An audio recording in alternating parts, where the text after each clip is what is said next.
Halo, selamat pagi teman-teman dimanapun berada. Senang bertemu kembali di materi pembelajaran yang keempat hari ini. Kita akan menyelesaikan materi kita di dalam PH6, materi terakhir.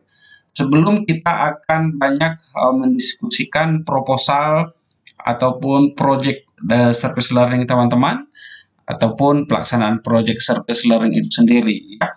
Ini merupakan materi terakhir di dalam PH6 ini. Jadi setelah ini semuanya akan berkutat di dalam mendiskusikan proposal-proposal yang ada, mencari ide-ide atau gagasan-gagasan yang bisa dilakukan, relevan dilakukan, dan seterusnya. Ya.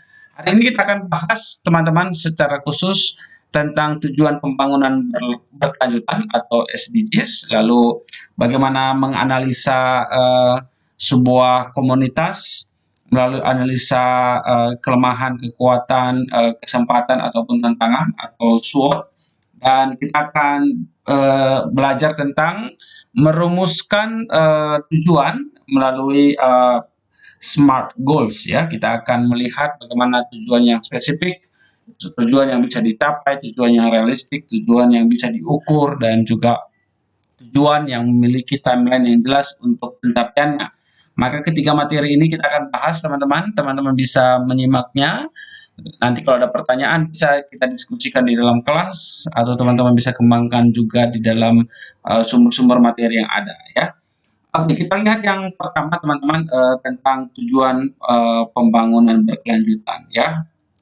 SDGs atau tujuan pembangunan berkelanjutan, teman-teman, secara singkat Bapak akan kenalkan kepada kalian, hanya memperkenalkan saja, tidak akan membahas detail tentang apa saja yang ada di dalam SDGs ini, tetapi Bapak akan menunjukkan kepada teman-teman bahwa kalau kita memahami ke-17 SDGs ini, atau setidaknya kita mengenal di salah satu SDGs ini, itu bisa memberi wawasan bagi kita ataupun bisa memancing atau sebagai sebuah landasan bagi kita untuk memikirkan project service learning atau proposal PKM, atau secara khusus yang mau memilih GFK memang harus menyesuaikan dengan salah satu dari 17 tujuan pembangunan berkelanjutan ini. Oke, jadi kita langsung melihat ke websitenya teman-teman. Teman-teman bisa langsung klik ini, ya, Bapak ke websitenya. Oke, teman-teman. Ini website dari Sustainable Development Goals-nya Indonesia, atau tujuan pembangunan berkelanjutannya Indonesia ya.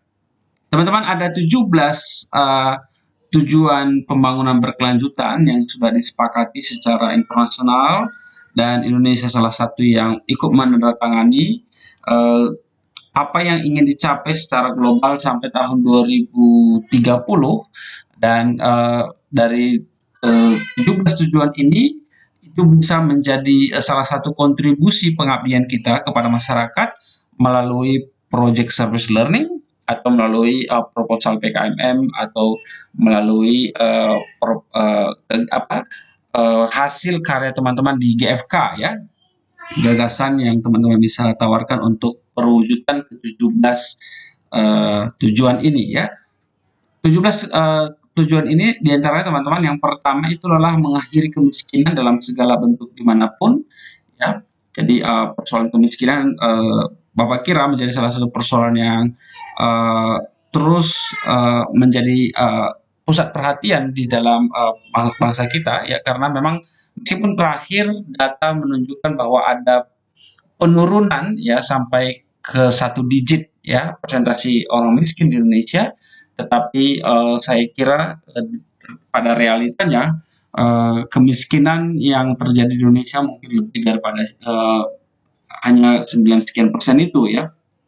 Karena ukuran kemiskinan itu sendiri belum tentu mungkin tepat diukur untuk konteks masyarakat tertentu. Misalnya kalau diukur misalnya $1,5 per hari, berarti untuk satu keluarga itu hanya bisa mendapat sekitar 25.000 begitu ya, 25.000 rupiah atau 1 bulan berarti sekitar Rp750.000 ya, itu jauh di bawah UMR, dan apalagi kalau itu untuk sebuah keluarga ya. Padahal kalau pakai ukuran itu bisa saja dikatakan tidak miskin ya, kalau dia bisa mendapat lebih daripada Rp750.000 per bulan.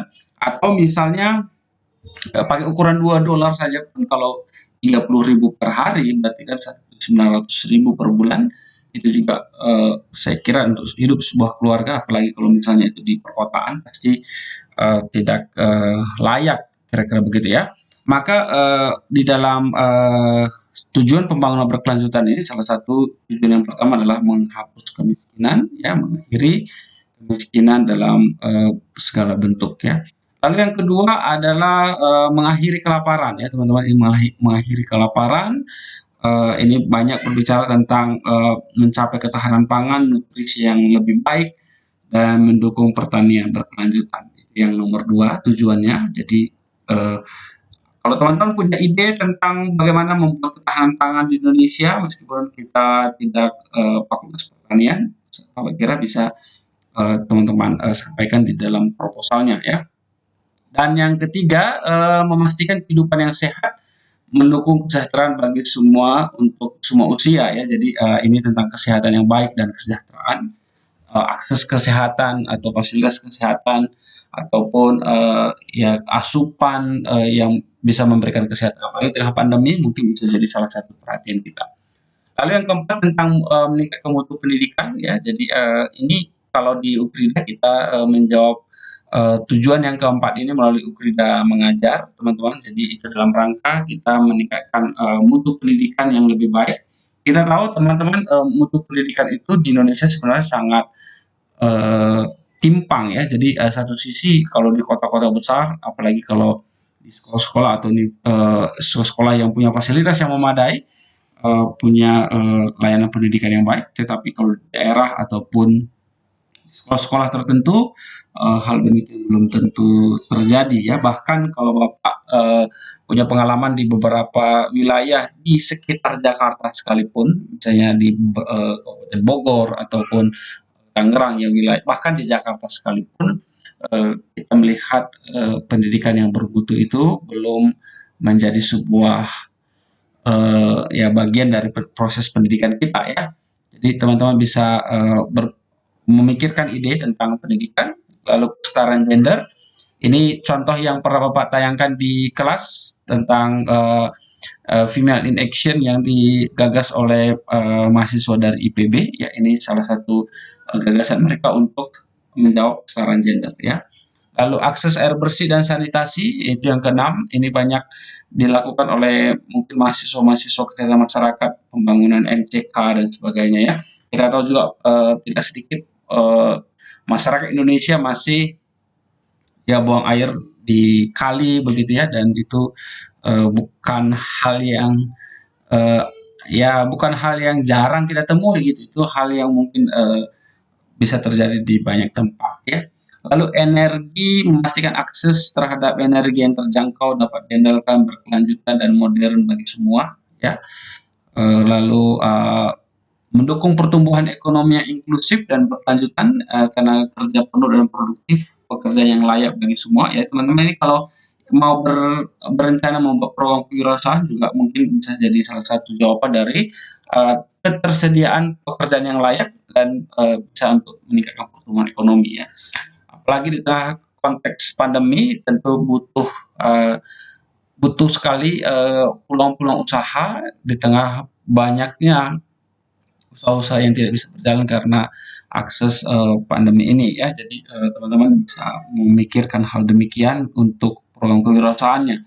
Lalu infrastruktur yang tangguh, industrialisasi yang inklusif dan berkelanjutan, dan membantu perkembangan inovasi ya. Teman-teman, teknik mungkin ini bisa salah satu jadi pusat perhatian. Lalu mengurangi ketimpangan di dalam dan antar negara, lalu membangun kota pemukiman yang inklusif, aman, tangguh dan berkelanjutan, lalu memastikan pola konsumsi dan produksi yang berkelanjutan, lalu penanganan perubahan iklim ya. Teman-teman yang punya ide untuk penghijauan mangrove ini bisa menjadi bagian dari situ atau menjaga ekosistem laut ya.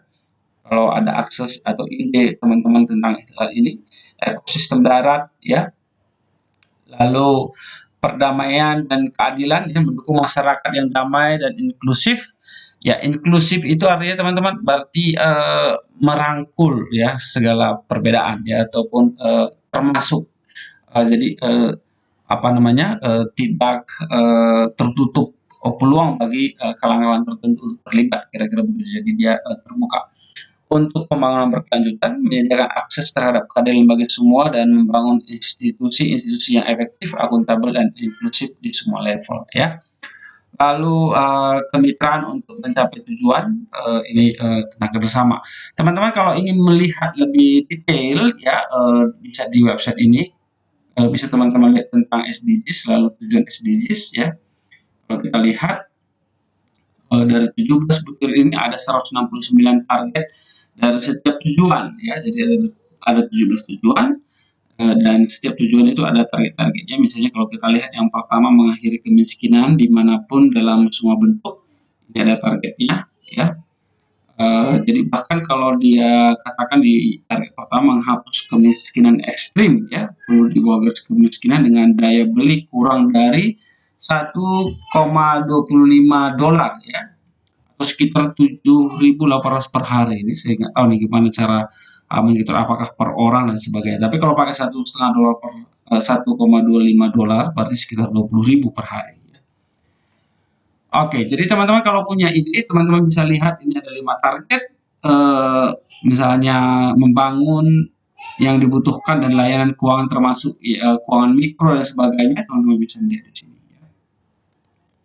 Itu juga tujuan-tujuan yang lain mengakhiri kelaparan, kalau ada ide tentang ketahanan pangan, membuat usaha juga mungkin bisa dihubungkan dengan ini, membuat wirausaha. Lalu memastikan kehidupan yang sehat dan kesejahteraan gitu ya, juga bisa teman-teman lihat kalau ada yang tertarik dengan ide-ide, apakah misalnya yang pernah kita mau lakukan di daerah Bojongkoneng itu adalah tentang pernikahan dini ya. Jadi pernikahan dini tapi dampaknya banyak apa namanya anak-anak yang tidak memiliki pertumbuhan yang baik ya karena tidak ada asupan nutrisi yang baik untuk anak yang lahir dari pernikahan dini tersebut. Pendidikan yang inklusif juga teman-teman bisa lihat ada 7 sasaran target yang dicantumkan di sini. Teman-teman bisa membaca bagaimana kesetaraan dalam pendidikan, menyelesaikan pendidikan dasar dan pendidikan tinggi dan seterusnya. Ya. Oke, teman-teman, ini Bapak tidak akan lihat satu persatu, tapi teman-teman bisa melihat saja mana yang teman-teman tertarik. Kalau teman-teman bisa klik dan bisa membaca target yang ada di dalam. Lalu teman-teman kalau ide gagasan teman-teman itu ada hubungannya dengan SDGs ini, Bapak kira itu sangat baik untuk kita ajukan nanti dalam proposal atau di dalam proyek sebenarnya. Balik ke PPT kita. Jadi tujuannya teman-teman, tujuan pembangunan berkelanjutan ini memberi apa namanya ya, memberi bagaimana kita bisa melahirkan ide dan kalau bisa kita hubungkan dengan ke-17 tujuan pembangunan berkelanjutan ini akan sangat baik. Apakah teman-teman mau menjawab tentang pendidikan yang berkualitas, kesetaraan gender dan sebagainya. Sehingga ini perlu teman-teman tahu ya, perlu teman-teman kenal istilahnya. Oke, kita tahu ada tujuan pembangunan berkelanjutan. Lalu kalau ide yang teman-teman miliki itu bisa dihubungkan dengan salah satu dari 17 tujuan pembangunan berkelanjutan ini, Bapak kira itu akan sangat baik. Dasar khusus kalau teman-teman yang tertarik untuk membuat proposal GFK, tentu salah satu dari 17 ini teman-teman harus kaji atau gagasan yang teman-teman miliki adalah menjawab salah satu dari 17 tujuan pembangunan berkelanjutan ini. Jadi semoga ini bisa menolong teman-teman.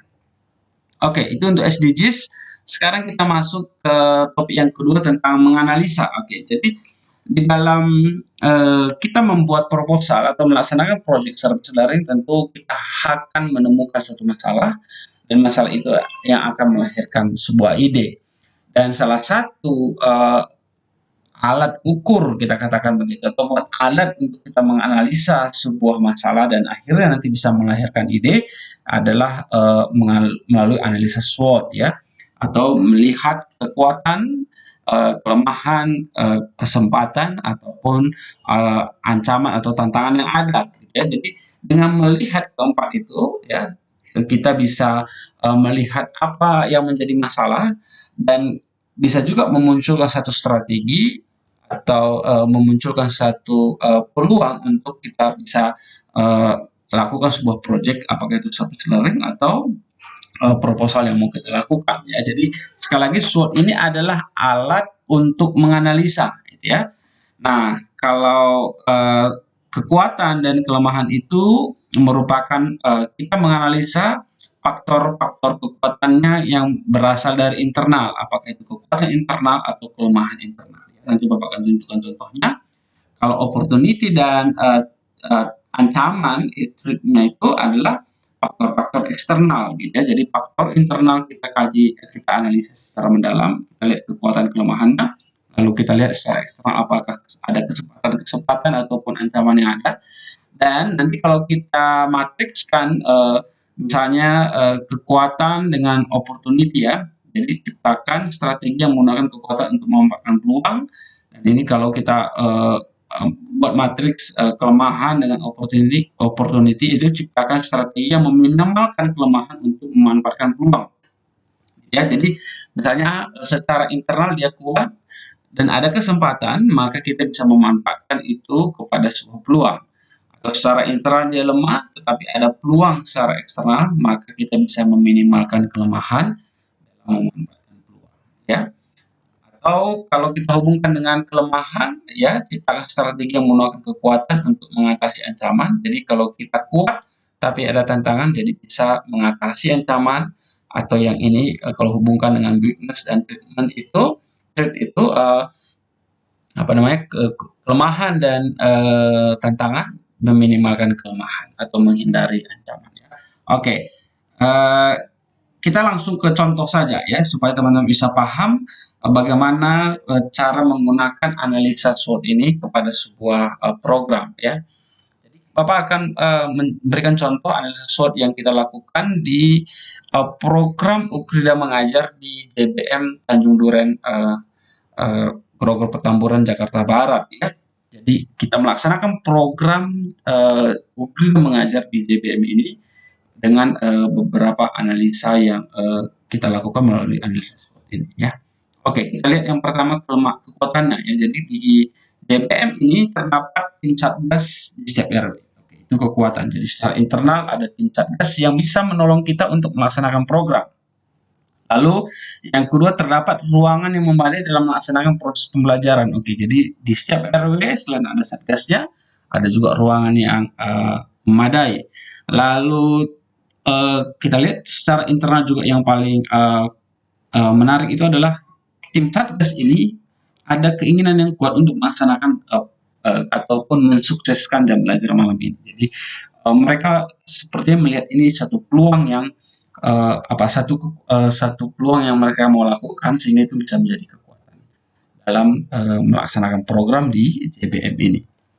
Tapi kelemahannya, teman-teman, kalau kami analisis, ya, Satgas tidak memiliki SDM yang cukup dalam pelaksanaan JBM. Gitu. Jadi Satgasnya misalnya cuma berjumlah 2 orang di setiap RW. Padahal jumlah siswa yang ada mau belajar ikut di JBM ini itu jauh lebih banyak, maka tidak memiliki SDM yang cukup. Lalu konsep pelaksanaan JBM masih belum menyentuh esensi pembelajaran. Jadi misalnya ya Satgasnya belum tentu juga seorang yang ahli dalam pendidikan atau punya pengalaman mengajar, begitu, ya. Lalu kita juga melihat kelemahannya, peran orang tua masih cukup rendah dalam pelaksanaan JBM. Maka kalau kita lihat nanti kita lihat kekuatan dan kelemahan ini, maka kita bisa melihat, teman-teman, bahwa penting kita untuk menolong secara SDM Satgas yang ada, karena belum menyentuh esensi pembelajaran dan peran orang tua yang belum optimal, ya, atau masih cukup rendah. Maka nanti kita setelah menganalisis kekuatan kelemahan ini nanti bisa melahirkan sebuah, apakah itu dalam bentuk pemberdayaan ataupun bagaimana kita bisa mensukseskan JBM tersebut. Nah, kalau kita lihat kesempatannya mendapat perhatian dari Pemprov DKI, jadi cukup cukup familiar akhirnya JBM ini, meskipun ini sebenarnya pergubnya kalau tidak salah Bapak itu sudah tahun 2014 ya, tetapi di tahun 2018 kemarin atau 2019 sudah mulai menjadi perhatian untuk dilaksanakan kembali. Lalu juga ada perhatian dari universitas lain yang bisa menjadi mitra kita di dalam melaksanakan ini, jadi kita tidak sendiri.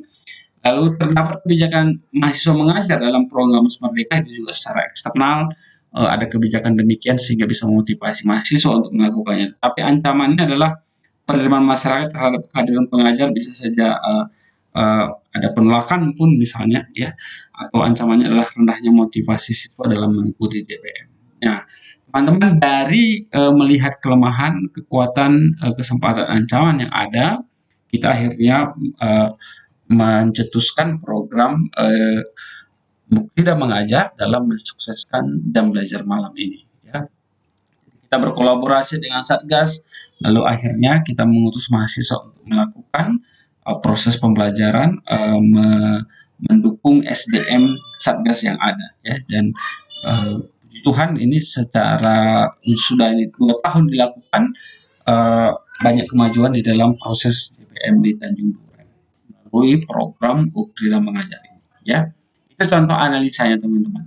Tapi sederhananya yang pasti teman-teman, apa peran analisa ini di dalam kita menentukan masalah di dalam proposal kita ataupun proposal kita. Sebenarnya proses ini teman-teman ya, bagaimana kita mengamati komunitas ya ini, bagaimana kita mengamati komunitas, bagaimana kita menganalisis melalui bertanya kenapa itu demikian. Ini salah satu ilustrasi saja ya. Jadi bagaimana kita bertanya kenapa demikian dan seterusnya.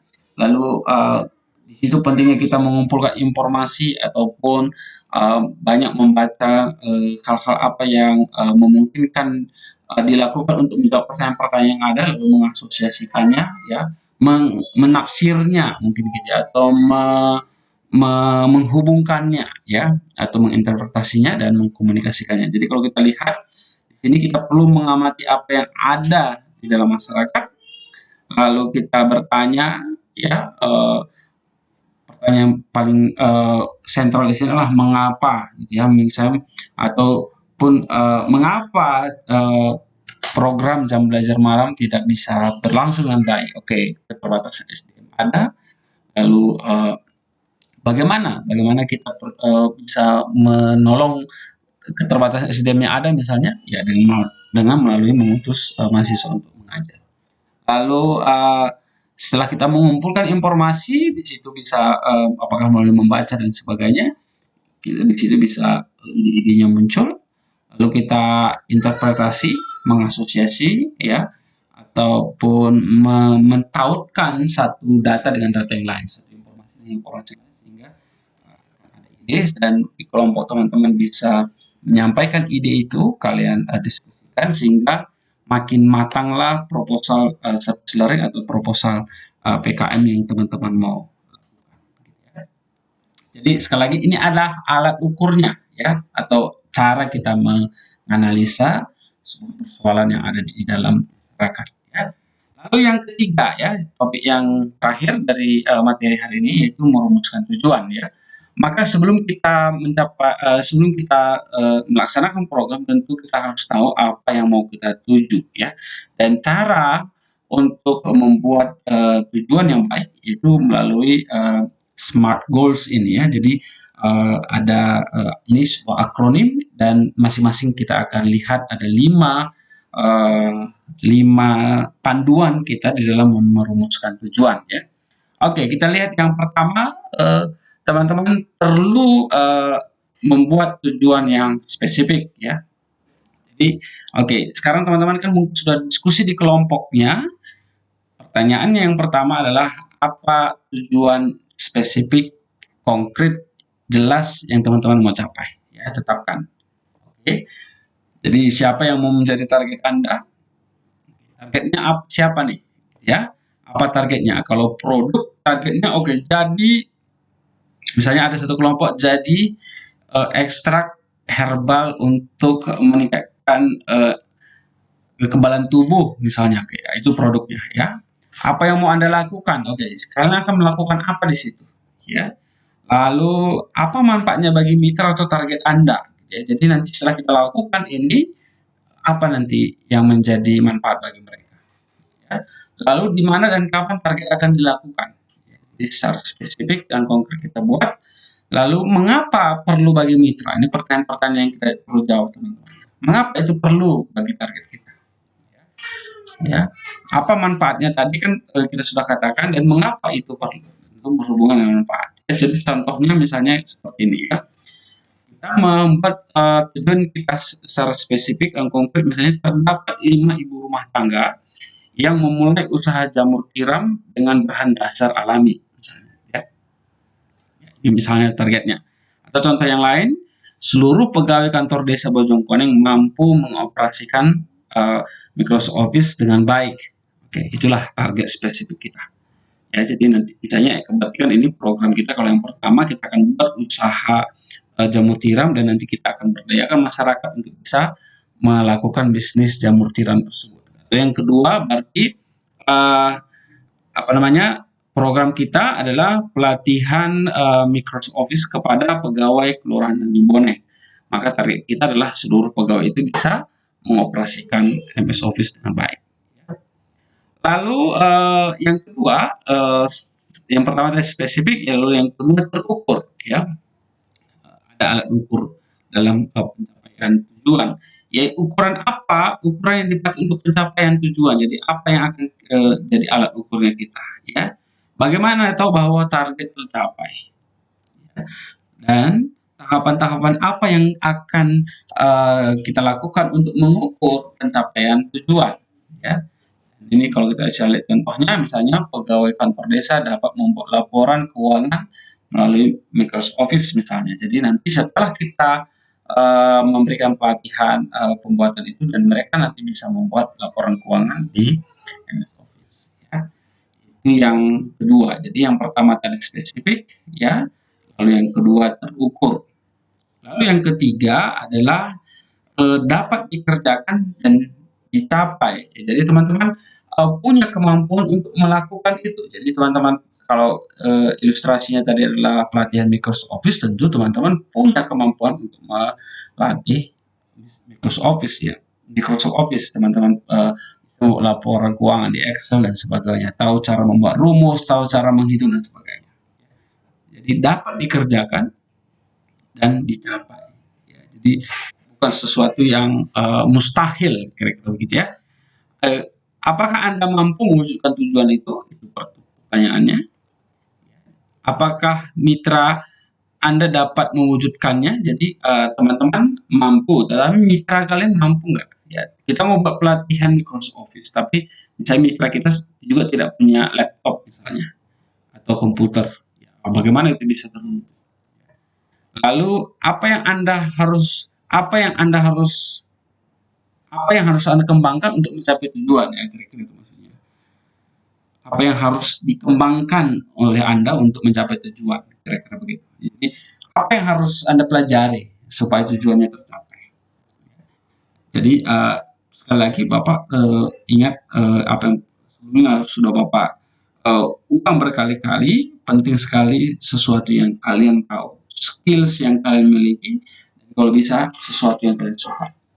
Maka itulah yang akan membuat tujuan kalian menjadi bisa dikerjakan dan dicapai. Nah, kalau kita sudah tahu dan kita punya skill untuk itu dan kita suka melakukannya, maka akan seperti main game inilah kira-kira, ya. Jadi teman-teman akan bersemangat untuk melakukannya dan enjoy, ya. Jadi nggak merasa terpaksa. Oke, itu yang ketiga, ya. Jadi pertama tadi spesifik, kedua terukur, lalu yang ketiga dapat dikerjakan dan dicapai. Oke, yang keempat, ya. Yang keempat itu realistis, ya. Apakah tujuan itu realistis untuk Anda kerjakan? Ya, ingat ini masa pandemi, ingat kita masih PSBB, ada keterbatasan. Jadi pertanyaannya, mungkinkah dilakukan, sampai tahap apa paling memungkinkan, ya. Jadi kalau kita punya tujuan tadi, kita buat lebih spesifik, lebih terukur, lebih bisa kita kerjakan, maka sampai tahap mana yang realistik kita untuk capai. Ya. Bergunakah ini untuk mitra? Jadi kita harus realistis teman-teman. Jangan sampai memang itu sebenarnya nggak berguna untuk mereka. Kita perlu secara realistik di dalam program kita. Tepatkah dengan kemampuan Anda? Jadi kalian harus menilai kemampuan yang kalian miliki. Oke. Lalu yang terakhir adalah tujuan itu harus punya timeline ya. Harus ada tahapan demi tahapan kapan Anda menyelesaikan proyek melalui timeline yang ada. Jelas ya. Kalau di PH6 ini ingat angka 5 ini juga ini yang kelima, ingat angka 5 bahwa di dalam 5 minggu atau 5 tahapan kita akan melihat progres program perwujudan tujuan yang teman-teman ingin capai. Nanti teman-teman di dalam UTS akan presentasi kelima tahapan itu bagaimana teman-teman mewujudkannya. Tahap pertama, kedua, seterusnya bagaimana teman-teman mewujudkan tujuan yang teman-teman capai. Oke, jadi itu yang bisa Bapak sampaikan. Nanti di kelas kita mungkin akan berdiskusi lebih lanjut teman-teman bagaimana supaya kita bisa mencari ide, kalau bisa berhubungan dengan tujuan pembangunan berkelanjutan SDGs, lalu bisa menganalisa dengan baik dan bisa merumuskan tujuan dengan memakai SMART tadi ya. Jadi bisa terukur, spesifik, ya bisa dicapai, realistis dan punya timeline yang jelas. Ya. Oke, itu yang bisa Bapak sampaikan. Sampai ketemu nanti di kelas kita ya. Terima kasih, Tuhan memberkati, tetap sehat.